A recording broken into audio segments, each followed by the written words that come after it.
Hey guys, before we start the pod, a quick word from our sponsors at Mortgage Choice. There's a lot of noise in the property market, buying, selling, capital gains, leverage. There's a whole bunch of stuff that is quite confusing. I take the guesswork out by working with the team here in South Melbourne at Mortgage Choice.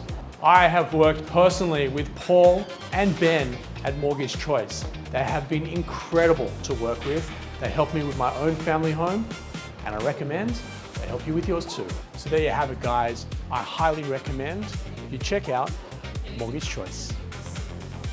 Hey guys, welcome back to the Hear Me Roar pod. I am Toby, and my co-host is none other than the Kate Save, which you might know her from Shark Tank. She's also founder of BeFit Foods and picked up Telstra's Business of the Year award too.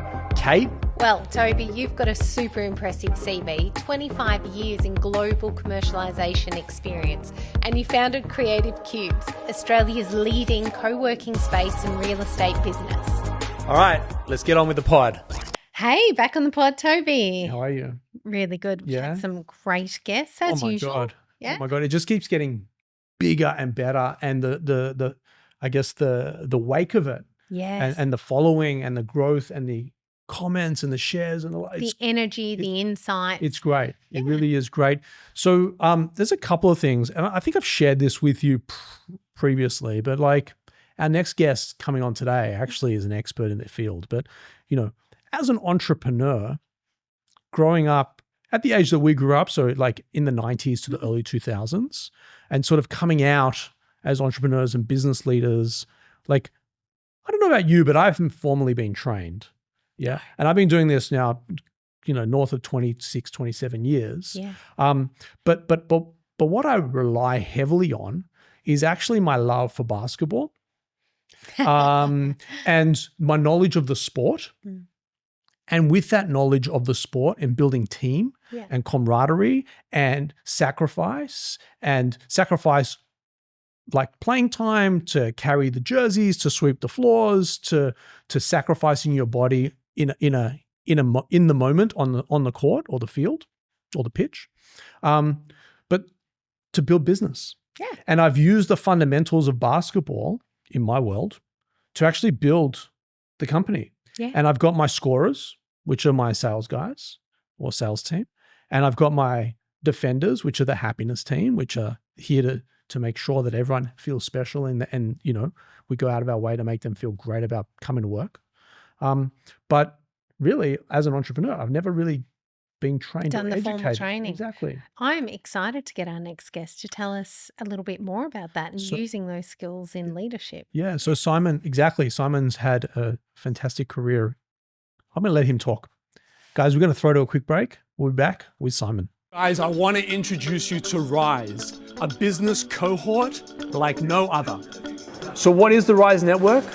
Rise Network is a curated inner circle of 10 to 12 like-minded peers designed to provide a confidential, high-trust environment where business owners and leaders can gain strategic insights, actionable solutions, and lasting relationships. Rise isn't just networking, it's a game-changing business support system.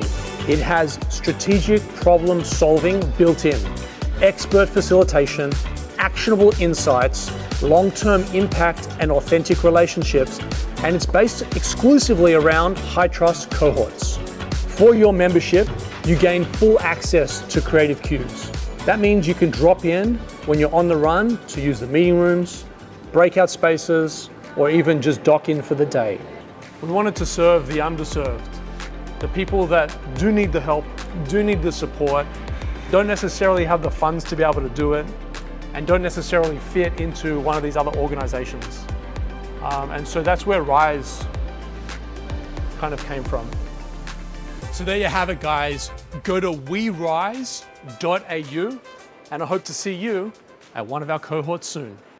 Mate, welcome to the pod. Thank you so much for having me. This is great setup. It's cool, right? Oh, coffee on the way in. The happiness team are very happy. Yeah. Oh, yeah. This is, mate, we're going to have to move in, I think. You know what it is, Simon? And I'm sure you can appreciate this.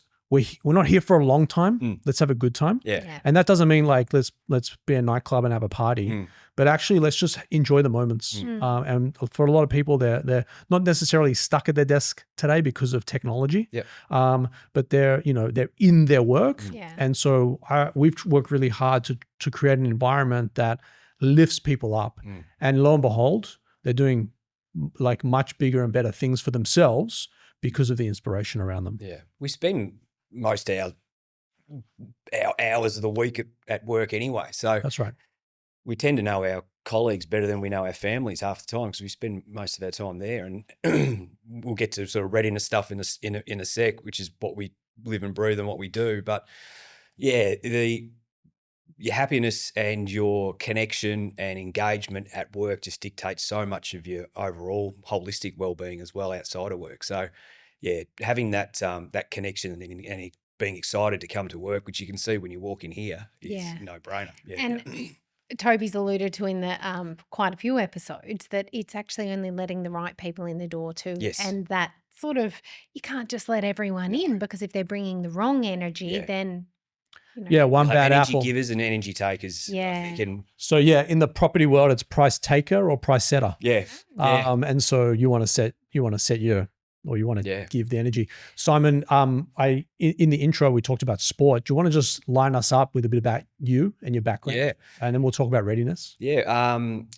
Did from Ballarat originally, did human movement or exercise science at uni back in Ballarat. Thought I want to get to the big smoke and came down here 2000, I think it was. So I was at Melbourne Football Club for about 4 or 5 years as one of the fitness coaches there. Basketball, Toby, so I was at Melbourne Tigers, head of the fitness there, sort of during the Lindsay and Andrew Gaze era and Golden times. Brad Key and Copes. It was awesome. Yeah. So young buck there getting thrown in the deep end with those big boys was fantastic. And ended up at Tennis Australia for about 6 years there as the head of the fitness for all the young up and coming players coming through. So that Kyrgios and Tomic and all those came through our program. Ash Barty came through as well, which was great. Was training Alicia Mollick. So remember, we all know Alicia. So she had 3 years full-time with Alicia as well, which was fantastic. And ended up, travel was huge. Young family, so needed to sort of make a decision there and ended up at Melbourne Storm in the NRL as the head of sports science there, which was fantastic. And then back into AFL at St Kilda for about 8 years as head of sports science there. So learnt a lot. You've done a lot for a 21-year-old. Thank you, mate. It's the exercise. I knew I was in the right place. Yeah. Delivering happiness is correct. Correct. Correct. Yeah. That's amazing. And so Readiness is now your enterprise or your business? It's my third baby, I say. Yeah. So making that link between sport, Jerry Ryan's one of my business partners. Jerry owns J.Co Caravans and a gazillion other things. And he also owns the women's WNBL team. WNBL team, the Flyers, yes, where I'm heading to after this. Yeah. And we share State Basketball Centre with the Phoenix, mate. Phoenix. So see them Giddy up. many hours of the week. So I met Jerry, part owns Melbourne Storm as well. So when I was working there, Jerry and I struck up a bit of a friendship, mentorship, I suppose, and ended up at Saints, which is one of his other passions. So I was pretty cooked. Come just before COVID, 2019, like 6.5 days a week of high pressure sport for 21 years or so. It's starting to take its toll. So probably needed to practice what I preached back then. But pretty burnt out, anxiety through the roof and everything like that. So classic Jerry said, let's start a business. What do you want to do? And you certainly don't say no to people like that. You get that opportunity. So that reminds me, if you're ever asked to get on a rocket, don't ask which is your seat. You just get on. Just get on. Yeah. And where are we going? To the moon. It doesn't matter. That's all right. Exactly. And it was a lot like that with Jerry. He goes, right, what do you want to do? And I said, well, have a look at this. Showed him all how we monitor AFL players, which is similar to obviously, elite players, elite athletes around the world. And I said, the whole aim of what we do here is we want to be able to keep the players out on the track for as long as possible, minimal injuries or minimal manageable injuries, which we were really good at St Kilda at the time. And here's how we do it. So I took him through the strategies of how we monitor the players using a lot of technology and a lot of face-to-face and including a lot of people in the team. Toby, you're talking about your team, cut your team before. So it's so this is how we keep players on the field and keep them not only on the field but performing on the field as well. And I said, I think this strategy could work for a mental health point of view and performance point of view out in the real world. So it was a pretty quick conversation with Jerry. Typical, he goes, right, I think within a week we'd started. And I said, before we kick off, we want to make sure we've got the science behind what we do. So we partnered with Swinburne University Centre for Mental Health, and they had two major projects. So COVID was hitting us here in Melbourne at this time, 220, 221. And so it came at a good time for me in terms of that. We built our own tech, but basically the two bits of research over 18 months was I want to know what are the major factors that have the greatest bearing on our well-being as human beings. Yeah. So if we're to gather data and get reports on these factors, we want to make sure we're dealing with the big ticket numbers. And if we're going to intervene and educate and resource and help people, we want to make sure we get best bang for buck pretty much. So that was the first part of the research. And the second part, now that we've identified all of these factors, what's the weighting of all of these? So we know what weighting sleep has to do compared to financial well-being, compared to your job demands at work, to your role clarity and all that type of stuff as well. So we built a program called Readiness out of that. Amazing. Yeah. So what I'm hearing is that what you've done for your athletes over the decades, you're now applying the same theory and practice to business people or people in business and their teams. Yes. Whether they consider themselves an elite team or not is completely irrelevant. Yep. But it's more about showing up and making sure that you guys' team is cohesively together. Yep. And it's not just, silos and departments. And correct. I love that. Yeah.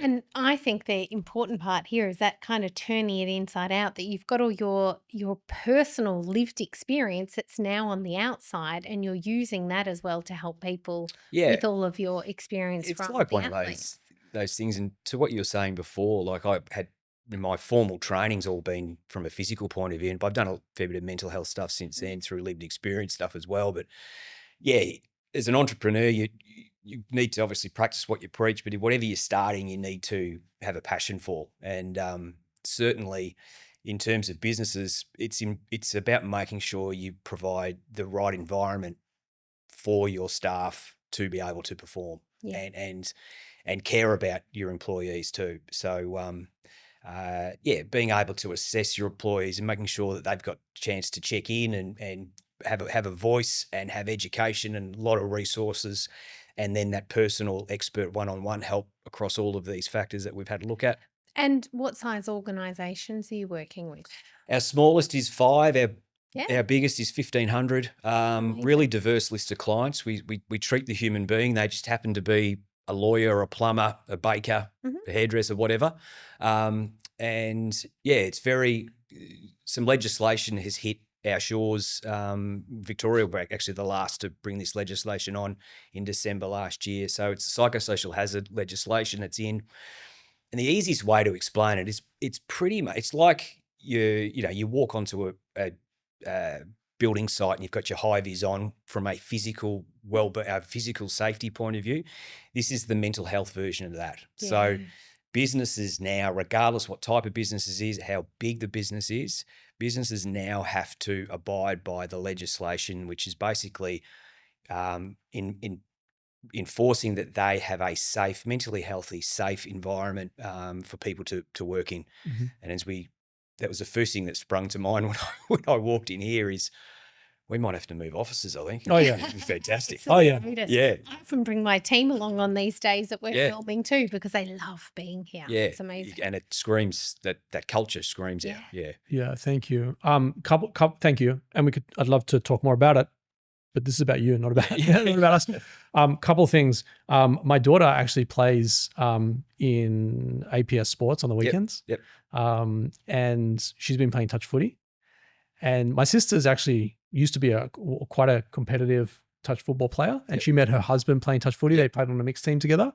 And so I think my daughter Maddie has got that. And so she's like, Tobes, she didn't say Tobes, she said, Dad, can we go to the Storm game on the weekend? Yeah.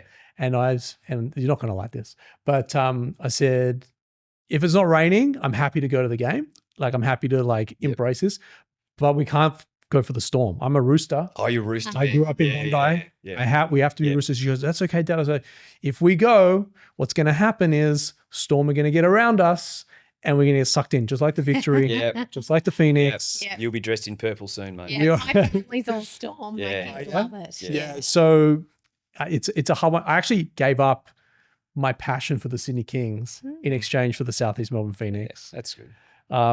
Loyal to your environment. I was the number one Kings fan for decades. Yeah. And people today still can't believe I'm with the Phoenix. But then we are Flyers.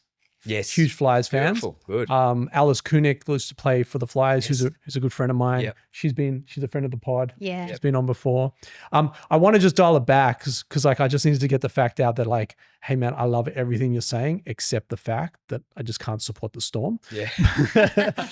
But I think I think there's a lot of people that are going to be listening to this going, oh yeah, he did that for elite athletes. I'm not an athlete, just move on.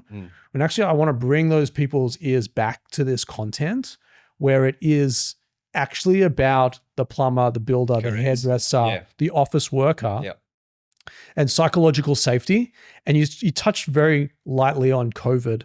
And actually when Husey was on, we never talked about this either, but I repeated Harper 2 years in a row because I didn't feel like I could move her on because I didn't feel the fundamentals were there. Yeah. And Husey's wife was a Harper's teacher Yeah. for 2 years in a row, which is how we got connected. But like, and so we talk about that, like COVID, everyone wants to just move on from COVID. No one wants to talk about it anymore. But actually like the blessing and the curse and the experience actually give me three different feelings. Yeah.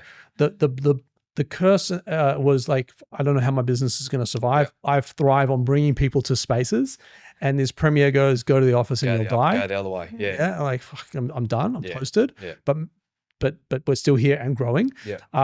The blessing was actually awareness. Yep.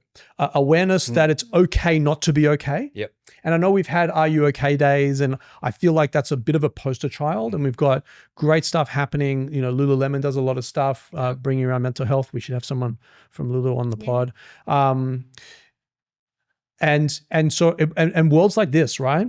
And businesses like yours, we exist to enable success. I feel like I'm doing that in most parts, but I actually don't have this department that you're talking about really like gripped. I don't think many organizations They do, don't. and that's That's where I'm getting at, right? Yeah. This is where I'm leading the conversation to, like, I think that this is a really important ingredient. And you're someone who's aware of these things. Like You're an outlier. Yeah. Like, with that, like great example, Queensland and WA brought this legislation in first a couple of years ago, but you wouldn't know. And certainly back on the COVID thing too, we were chatting about this psychosocial hazard, or looking after the mental health of your employees at work, is an outcome of COVID. So, the government sort of knew, right, especially here in Melbourne, that everyone's been locked down for so long. And with the research we've done with Swinburne, one of the big factors there is this connection, which we were starved for 2 years. That's it. Yeah. And there's going to be, the products of that 2 years we've seen in the last few years, and we're continuing to see now. So, go generations, like the poor kids. That kids, I didn't know. go to Yeah, totally. But also, like, they're now, well, she's trying to, and I'm not sure it'll pass, but Jacinta is trying to pass work from home. Yeah. As a small business owner, I resent her position because she actually has no connection to private sector. She has no idea about the office being the engine room for the business to go. Yeah. But moreover, it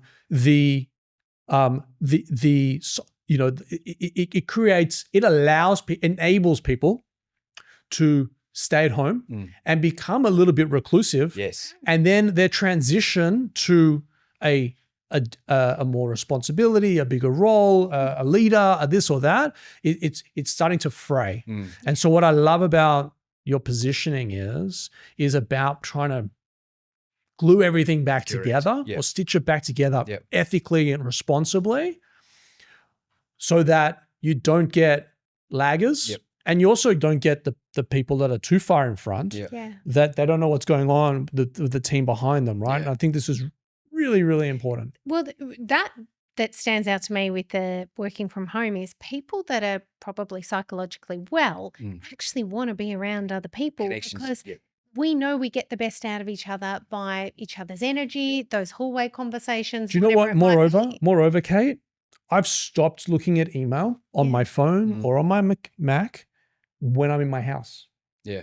And I stop because I'm trying to create a barrier to say, this is my time Switch for off. me and my family or just me and my wife or just me on my own to just sort of like decompress. I go so hard at the ball that you need that time out. And if I'm welcoming the work into my home, where's the boundary? And that's probably the start of the problem was we blew up all those boundaries with the homeschooling and working from home. And now we're throwing that back on people. I've actually got a study at home. I do Fridays from home and that's it. But it works well for me because I can get a lot done I shut the door. I don't want to be an extremist on that. I have an appreciation for you as a leader, as a founder, as a business owner to say, you know what, I can't go to the office today or I can't be because I actually got to do some deep work. And if you look at my calendar on a Friday, I have a massive block that just says project focus time. It's about choice, not making a blanket rule. Correct. We actually one of the teams I was working with, we moved location from, a very good training venue to an outstanding training venue. And one of the changes that was made was all of us in the high performance department were now in one big room and we had, meeting rooms if you needed quiet space and all the rest. And the amount of smarter decisions being made purely because we're all in the same room about high-prized athletes was incredible. And a lot of that is, you have meeting times and all the rest, but to your point, Kat, it's those accidental conversations or it's your strength coach is talking to your rehab coach and your fitness, your conditioning guy goes, I reckon we need to do that. But so many more better, smarter performance decisions were made purely in the environment and the location we were in through everyone being in the same room. So my maths teacher, Miss D, I love her. She still teaches my nephews and nieces today in Sydney. She was convinced that 1 on 1 is 2. And I said, Miss D, 1 on 1 is greater than 3. Yeah. And I think what you're saying, Simon, here is when you come together, sparks, energy, stuff that is not often seen in the peripherals or in your blind spot, it starts to become into the focus because and brings things together. As human beings, we're not just this forebrain, are we? We're not actually just a thinking brain. Like the real work happens with all the stuff we can't explain. The energy, the imagination is not sitting here like when you're typing away and just doing the work. Doing the work is just what needs to be done. Actually being creative, inventing, the feeling that you get when you've solved something generally is around other people or it's in those moments when someone's inspired you. It's pretty hard to be inspiring on a screen. And all of our clients, our non-manufacturing clients, for example, it's hard to work from home when you're in manufacturing. Totally. Or healthcare. We're struggling Same thing. people to work in healthcare. But you know what? If you want to choose to be a doctor or a nurse or something we need or a paramedic or whatever, you're always going to be You're always on. at work. Yeah. And do you know what? If you want to do the admin, maybe you can work from home. Why would you take these jobs that we actually need? Yeah. And those who have that hybrid offer there are really pushing for their staff to get in the office like minimum 3 to 4 days a week. Totally. For that reason. Make smart decisions and be around for that wellbeing and connection point of view. There's a couple of things here and I want to make sure that everyone looks in the show notes below. I'm going to link all of Simon's details, his business, how you can get in touch with him. If you're listening as a business owner, Simon said, as little as 5 people, you reach out and engage him. But there's a couple of things I just want to sort of like round out with. And the first is that the coming together piece can't be undervalued or underestimated. Great things happen when great people come together. Yep. I have an appreciation and an understanding of people needing to work in dynamic spaces, and sort of do some of their deep work potentially at home. But I'm very, as a entrepreneur, I'm very disciplined around not trying to bring my work into my family's world. Yeah. And I drive down to your area last weekend, and my daughter's like, "Oh, Dad, another phone call. Like, we're supposed to be on the phone on the road together." And I'm like, "I'm sorry, babe, but it's 3:00 and work hasn't finished for me just because school's finished for you." So I think those are really, really, I love what you're doing. I'm grateful for people like you and your organization. I'd love for more people to lean in on this. I think we're going to try and do something and create some sort of initiative here at Cubes, maybe a lunch and learn, get some business owners in the room, get them understanding the importance. For me, it's about, you can go further together. Yes. Yeah. It's very team oriented. I mean, you've worked at the most elite levels. This isn't that, but just the value and appreciation for teams coming together to work together, to one-on-one is greater than two. And the simple thing too, Toby and Kate, is how often, I'll speak for my own here, I need to speak to my colleagues, especially my business partners, probably 4 or 5 times a day. And it's a hell of a lot easier when they're just over there, as opposed to, ringing it. And you pick up a lot more in body language and, again, those accidentals. But it's sort of, even back to that example before with the changing of the environment of the sporting team is, we've actually moved our offices a couple of years ago, but probably almost too segmented now in terms of that, because we're always darting in and out of each other's office, asking questions and following up. So that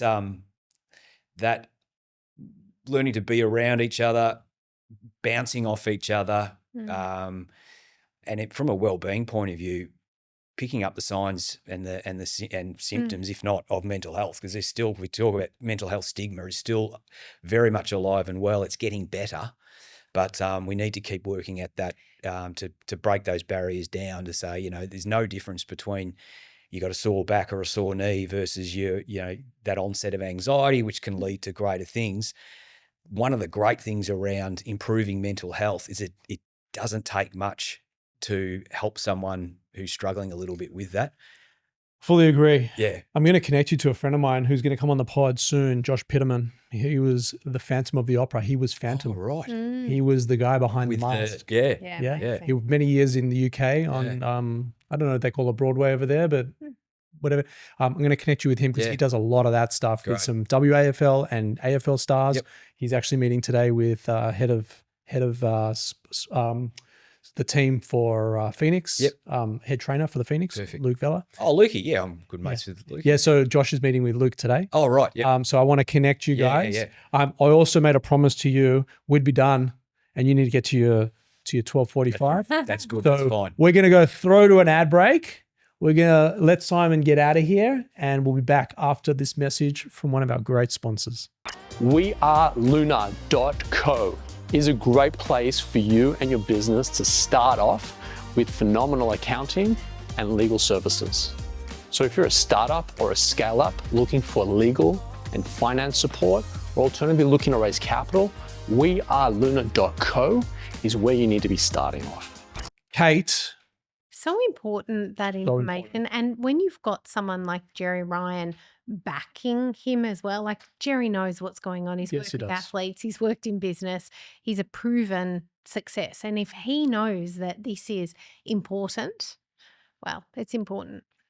Simon and I have been talking a lot, trying to still qualify what my role, as in Cubes, is in bringing this to our community. Yeah. But I think that it's like really, really important. I would hate for people to feel left behind or left out or not confident or challenged in some way. I love a challenge, but challenged in some way that actually disadvantages them. Yeah. So I'm going to engage with Simon and his team and try and bring him to the Cubes platform. And I think if anyone else is out there listening today, just inquire, look, you know, follow up. All the show notes have got all the stuff you need to know. Follow up, and if I think it's applicable, and I really do think it's applicable. I think it's applicable to all companies of all sizes. And it's prevention rather than treatment, waiting until people have got the burnout. Do something before then. I love it. All right, Kate, we'll see you on the next one. See you then.